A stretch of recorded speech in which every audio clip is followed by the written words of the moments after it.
All right, here we go. Hello, everyone. Welcome back to another amazing episode of the Reyes Reflection Podcast. I always get asked these questions on Instagram and my emails of just, my thoughts on relationships and which you don't want to hear that. I'm pretty opinionated. Certain food, if there's more doors or wheels, and I woke up to the Chris Rock and Will Smith situation. That was a yeah. My gosh, I mean that's just an unfortunate incident. I mean, I thought it was a joke because Will Smith was laughing, and but I saw Jada roll her eyes. So the only comments I'll make to that is we all get hot headed. Don't take yourself too seriously, but sometimes you will get smacked in the face. That's just life. Moving on from that, my next guest is a good friend of mine. I've known him for almost a decade now. Please welcome Fleet Feet Festus Money Making Mbuva to the show. Welcome on, Festus Mbuva. Thank you, brother. Thank you. How are you doing? I'm doing well, thank you. How about yourself?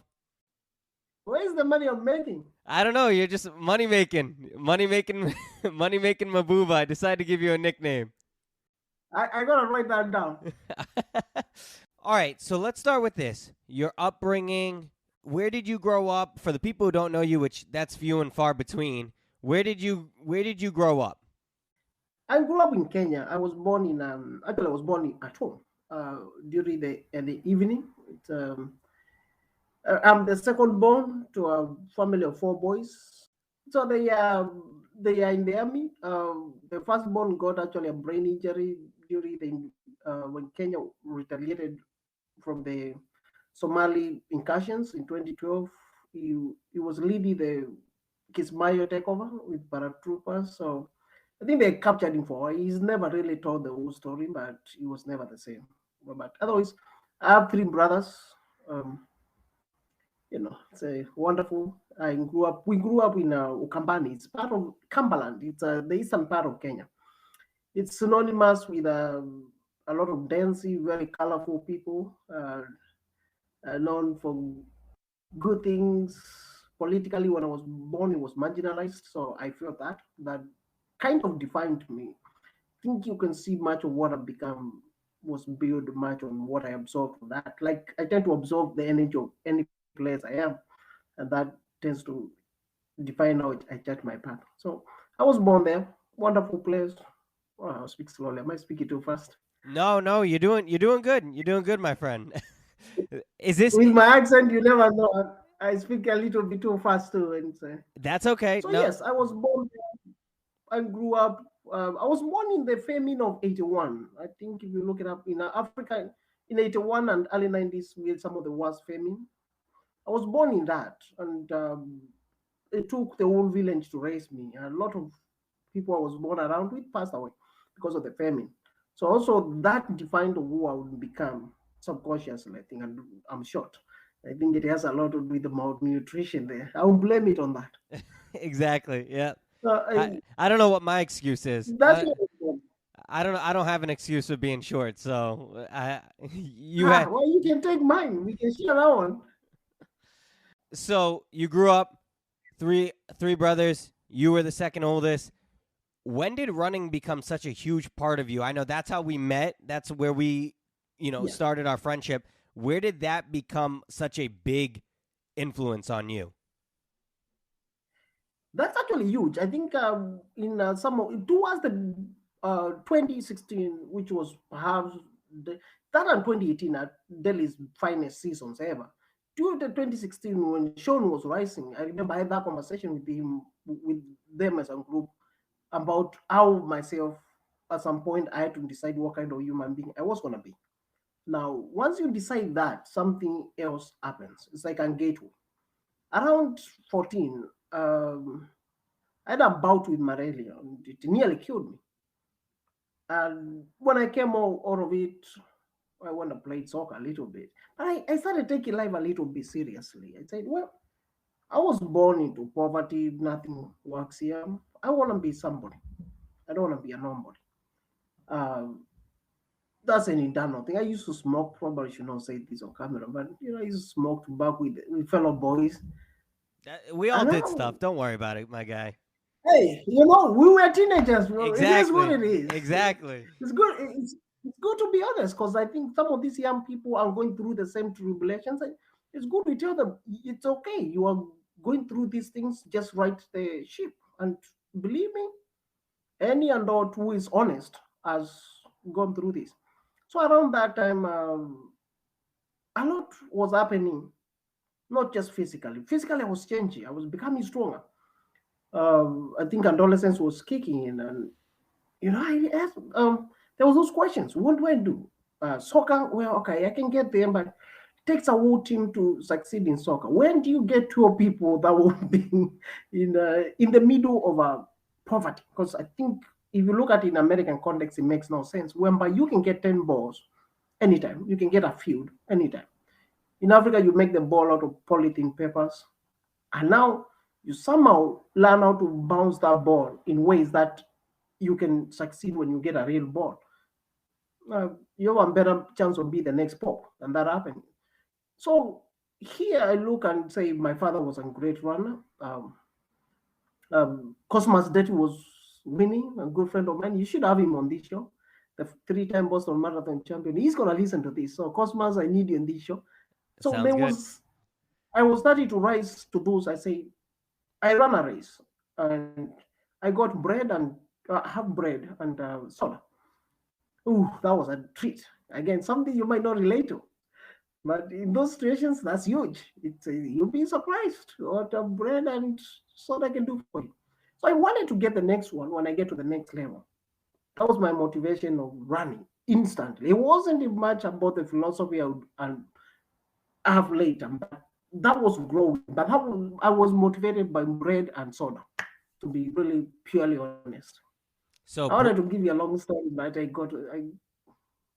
so bread and soda, those were your rewards if you ran and you won. if you placed, and placing in Kenya is brutal. It's the top 10.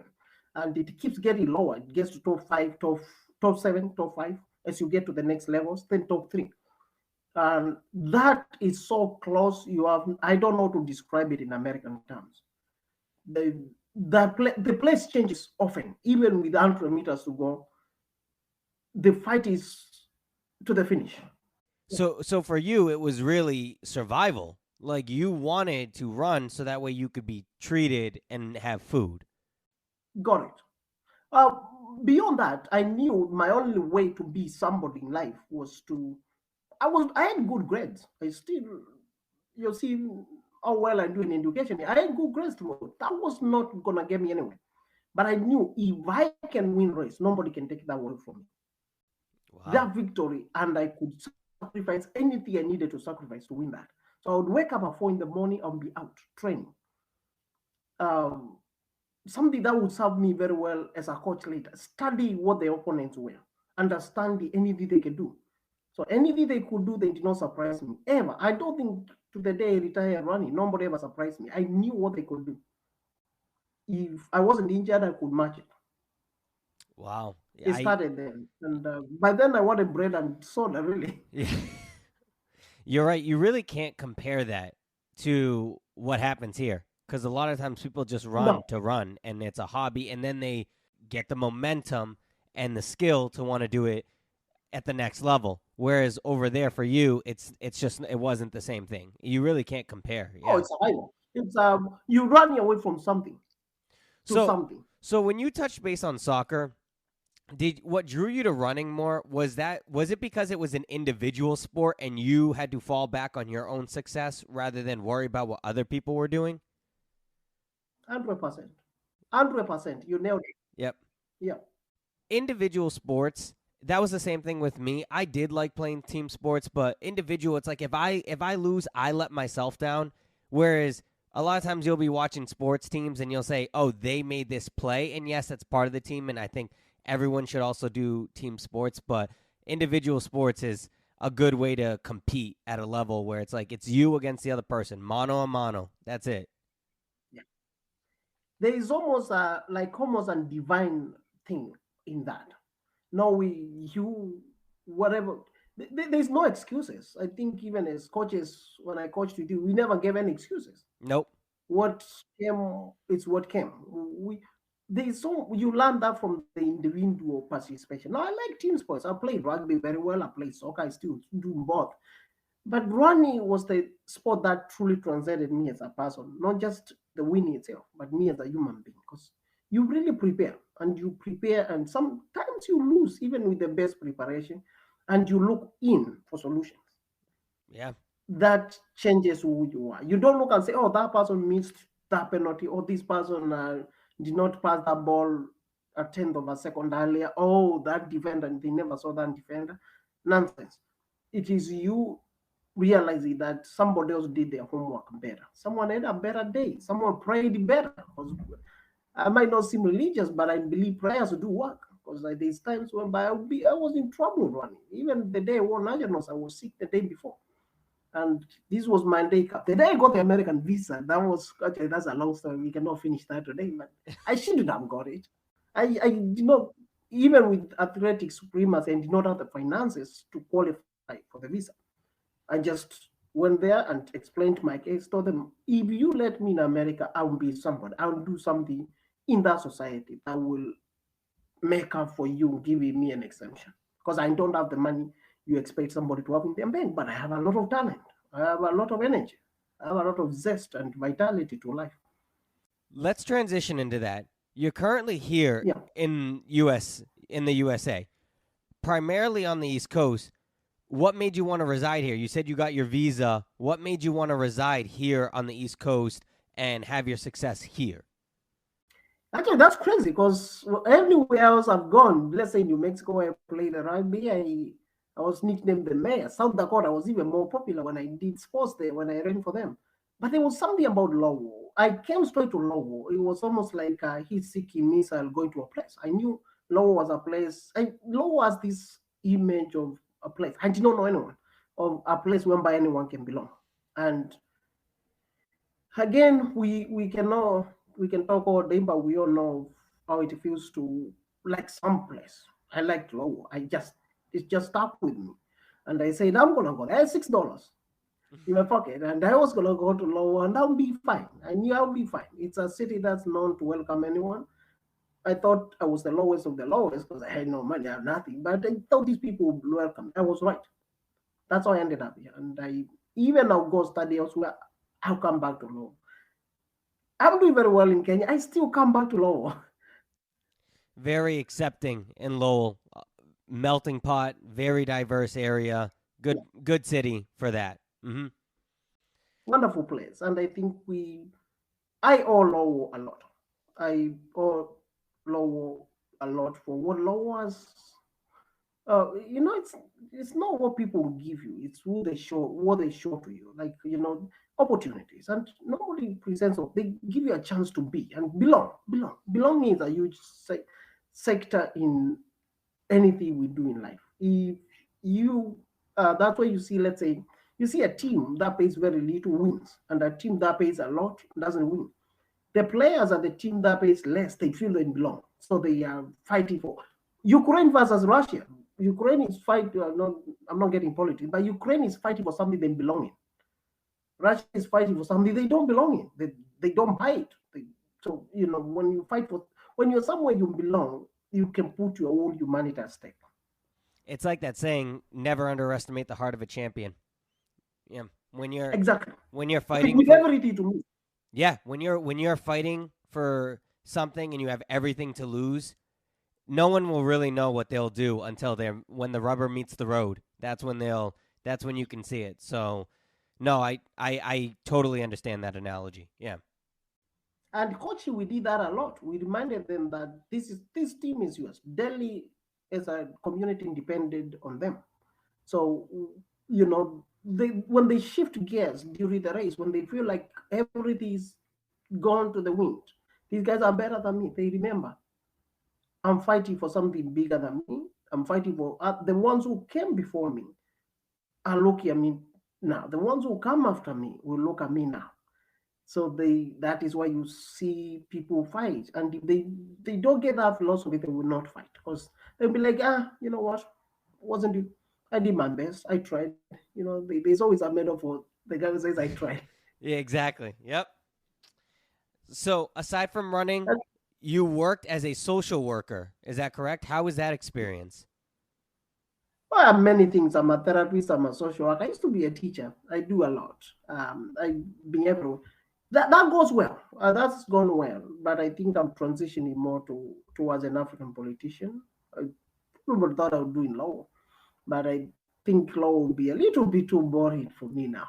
So I think I also, yeah, I'd say, uh, you are probably the only person who will ever get an interview with me. I'll be much more honest about African politics and what they are in the very sense. When I was young, my late grandma, uh, is the one who raised me, and she knew from the start. She kept telling me this guy will be president. Now, if you had seen me then, you would have never imagined I'd be anything. It's my uncle was a rising um, army officer.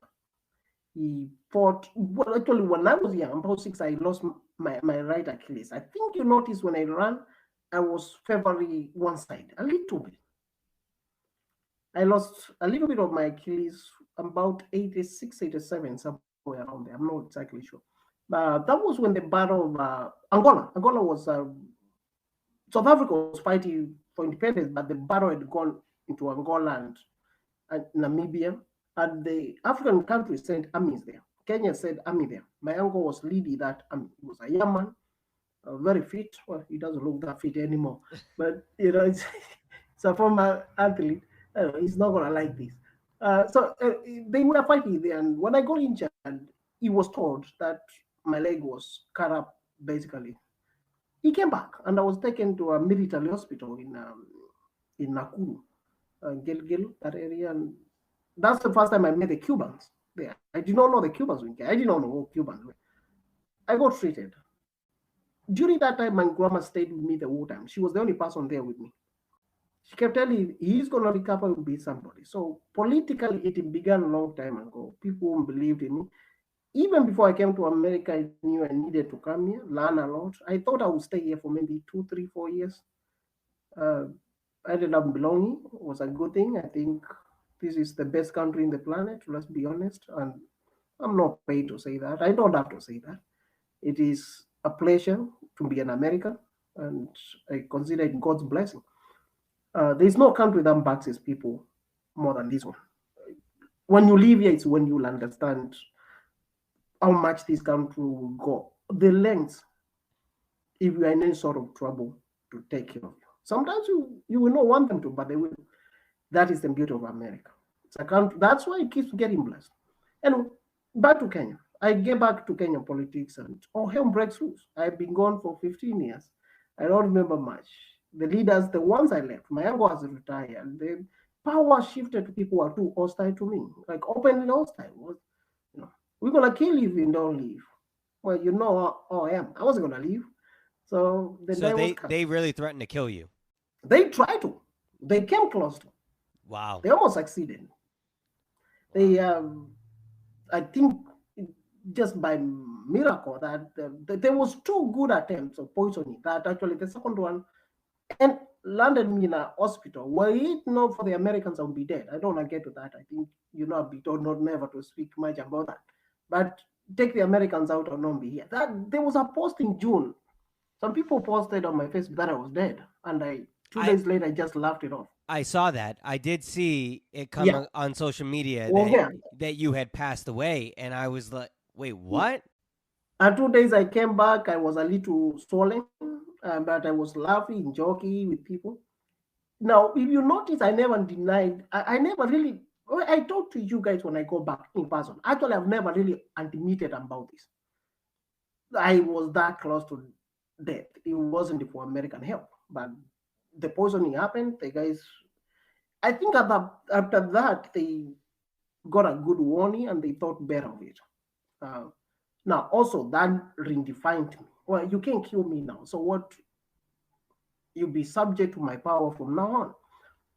And that is where the switch happened. If you go there, those guys on the back foot, basically, even when I'm far away, I'm making decisions. Now, I don't have the same vengeance they do, but the warning remains: don't try that again. We'll deal it the African way. But I am not keen on what they are doing. I'm keen on what needs to be achieved. Bringing those people to a world to, connecting them. I think you in this world you cannot work if you don't have if you're not close to the Americans. That's where the sun is. You gotta get close to the sun. Yeah. You gotta work with the Americans closer. You gotta we have a lot to give athletically. Sorry, I'm everywhere, but that's how I talk. Athletically in 2016, I remember that's when I went there and I said we need to have joint camps with these guys for sports. Because let's say someone like Sean, the best around here. What else did he need us to do? Run with people who are at his level. There is only one place where there's people at his level. At that point, Kenyans.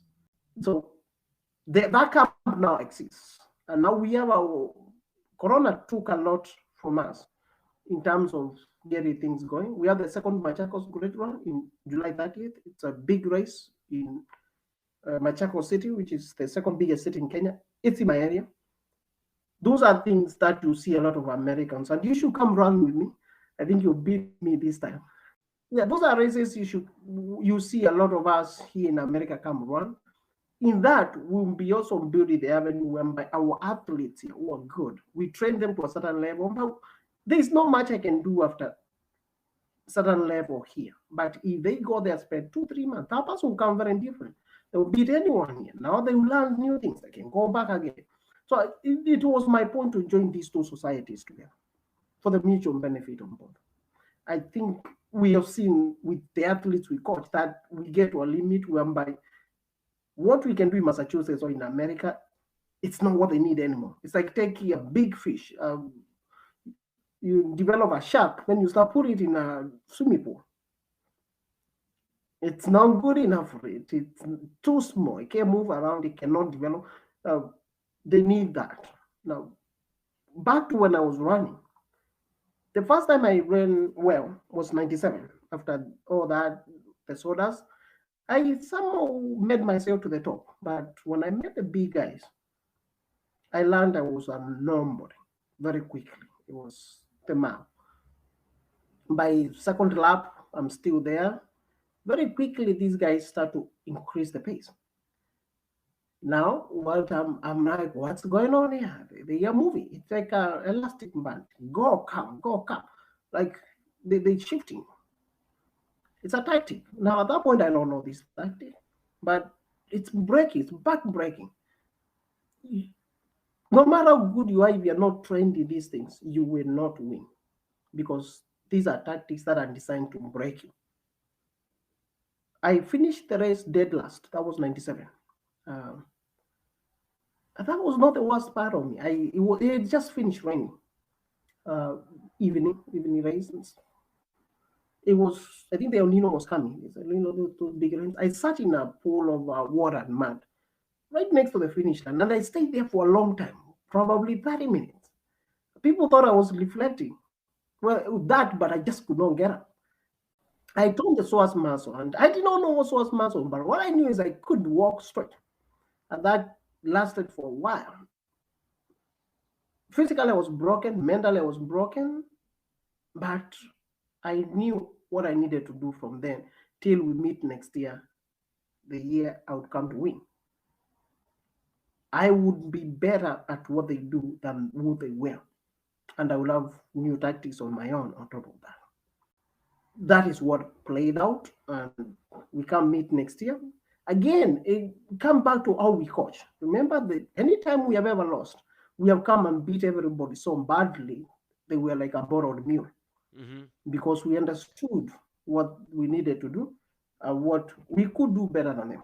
Yeah. We understood what they can do, what they did, what blueprint did they leave. We learn from our mistakes. Yes, and we improve on it, and we make sure that guy cannot use the same tactics. So same guys used two different tactics I learned. The first one, the next year, Kasike will never forget that place. John is going to watch this race. He came to law. He followed me to law. One of my closest friends since we were young. We trained a whole year, had no life.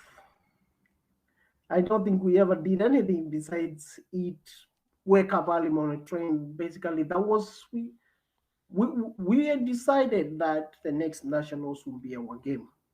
No, come what may, come who will. So we train, and this race Kasike comes, and these guys are loaded. Fila was. Did you are into video? Did you find Fila? Are you talking about like the sports brand? Yes, I Yeah. don't see them anymore. Yeah, they're not. They They're these not. They're not guys. popular. Yeah, they're not popular. Yeah, they used to be huge back in the day.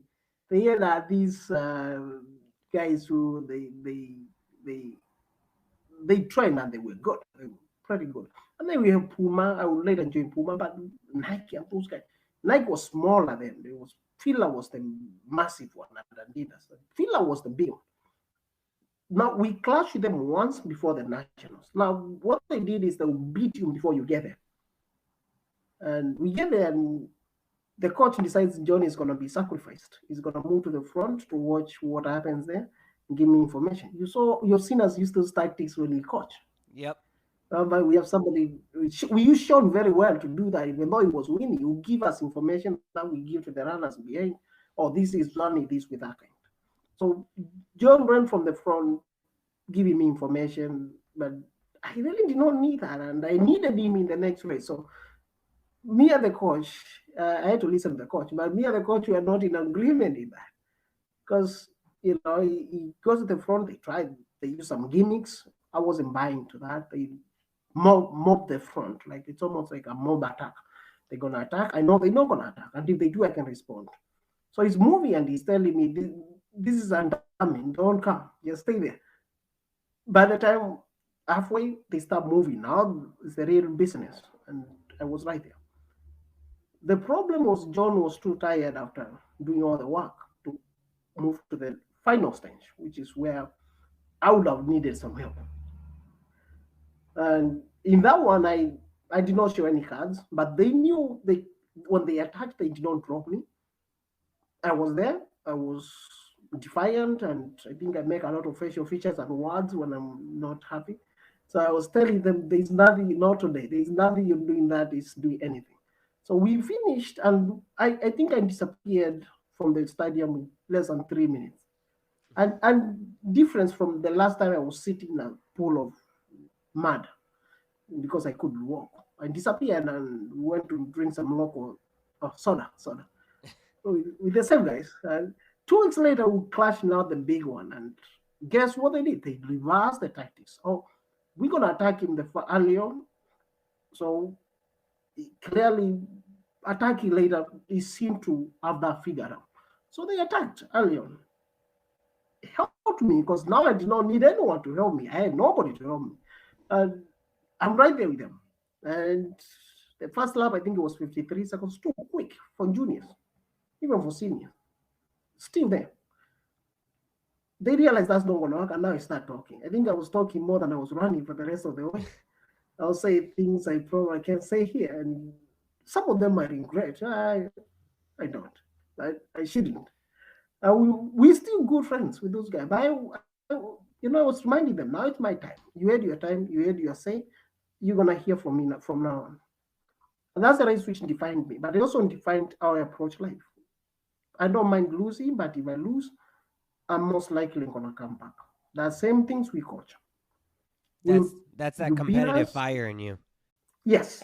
And I do accept losing. If I lose, I don't give any excuses. I simply accept it and move on to the correction stage, whereby I say, okay, because people are always evolving. The people you meet, you look at right now, look at cross country. Sullivan is very good, right? Yeah. Kevin is doing a very good job there. Kevin was picking strategies from us in 2016, if you remember. It was his first time coaching. He was writing, bought us a lot of sodas so he could hear what we have to. Now you look at the way he's executing his strategies. He's precise. He knows what he needs to do. He's patient. His runners understanding. We have Christian at wing. Problems. So if I coach next year, it's a total confrontation with these two. Actually, Pike ran very well. So it's confrontation between two and a half horses. Let's say Pike is a year away from being good. I might be wrong. They might be already good because a year is a very long time. So you're talking about confrontation with Delhi, the Lions, have you to tell everybody, hey, we still raw here. We are the defining force here. You need to come strong. And that is what makes this thing fun. Yes. Yep. I heard from a semi-reliable source that you go on random night runs. For example, you'll run 10 miles at like 2 in the morning. Then you'll run like 4 miles. Can you share a little bit of your thought process on this? Because is this even true? Yes, it's very true. You're very good sources. Yes, I do. I started running at night for two reasons. One, the temperatures were cooler. I could go and also it's low. I tend to know, and everybody tends to know me. So in the days, it's very hard for me to complete a real run, whereby I focus and I can get it done. Like whereby I can get in and I can listen to my body. Because when you run, you want to eat. I don't compete now. I might get bad one, but I don't care. But back then, I had to know what my body is telling me. Am I able to change pace? Remember the things we said. It's not, you don't go run, let's say 5:30 pace and say I'm ready. No. What if someone comes and runs 4:30 for a few seconds back? So you listen to your body. Can I change pace? Can I do it? And night is the best time to do that, especially in the summer. Or even in the winter, because there's no cars, there's no people try to say hi to you. So that's how I started running at night. Now it evolved to something else that I like doing. It's meeting the people, because people figured which routes I would pass, and they will stop me and they'll give me a beer. Really? And that's why I do it to this day. I interact with people. People say, "Oh, Festus is here. I will have 2 beers. I will run another mile. Have another 2 beers." That kind of stuff. It is almost like a tradition now. That's a great segue to my next point. Your biggest weakness in life is Americanized Chinese food and beer. Is this also true?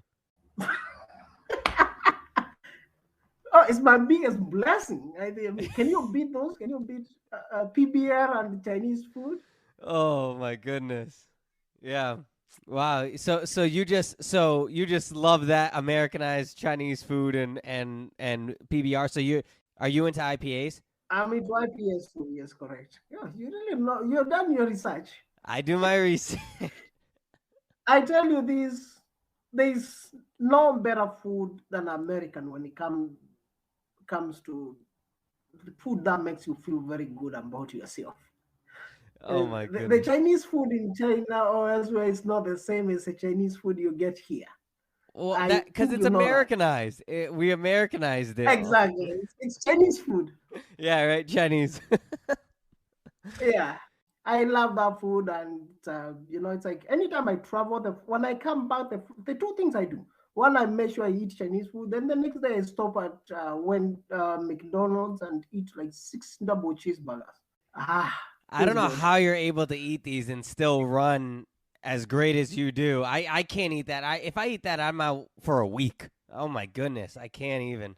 Well, if you eat it, maybe like training. You gotta train for it. You gotta eat and eat for a while, not just once. I gotta train my body for it. You're right. You're right. All right. Well, yes, exactly. Thank you so much, Festus, for spending this time with me. I really enjoyed this. For everyone, please remember that we are free to subscribe on Apple, Spotify, Google, YouTube. I hope you enjoyed this episode. Don't forget to follow the show and rate us. And as always, may you live, may you love, and may you thrive. I love you all. Thank you.